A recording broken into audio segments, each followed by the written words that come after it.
आइए अब हम लोग देखते हैं 15.8.8 फॉरेन इन्वेस्टमेंट। ठीक है, जब विदेशी लोग पैसा लगाते हैं तब इसको फॉरेन इन्वेस्टमेंट हम लोग कहते हैं। Funds for the business can also be raised from foreign source bye means of foreign direct investment FDI। ठीक है, अब जो बिजनेस है उसको विदेश से भी पैसा मिल सकता है जिसको हम लोग फॉरेन डायरेक्ट इन्वेस्टमेंट FDI बोलते हैं।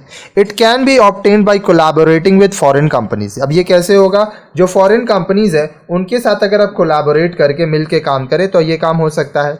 It enables the Indian companies to secure equity capital through subscription of foreign collaboration to their share capital। अब इसमें क्या होता है, जो इंडियन कंपनीज है वो इक्विटी कैपिटल को, ठीक है, सिक्योर इक्विटी कैपिटल से होता है through subscription of foreign collaborators. ठीक है, टू देयर, वो उनका जो फॉरेन कोलैबोरेटर्स होते हैं उनका शेयर खरीदते हैं और पैसा इन्वेस्ट करते हैं। The companies can also take loan from international financial institution like the World Bank and the International Financial Corporation either directly or by the way of refinancing। अब जो कंपनी है वो इंटरनेशनल फाइनेंशियल इंस्टीट्यूशन जैसे कि the world bank, international finance corporation, इनसे directly या refinancing के रूप में लोन ले सकती है।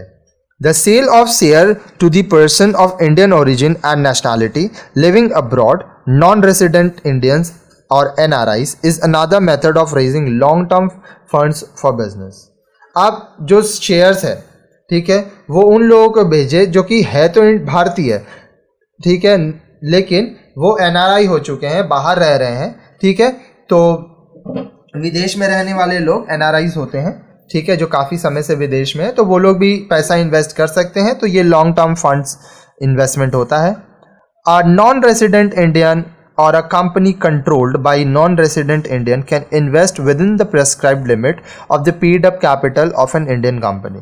अब जो NRI है, नॉन रेसिडेंट इंडियन है, या कोई कंपनी है जो कि NRIs के द्वारा कंट्रोल की जाती है, वो उतना ही पैसा इन्वेस्ट कर सकती है जितना कंपनी का, इंडियन कंपनी का पेड अप कैपिटल का लिमिट है।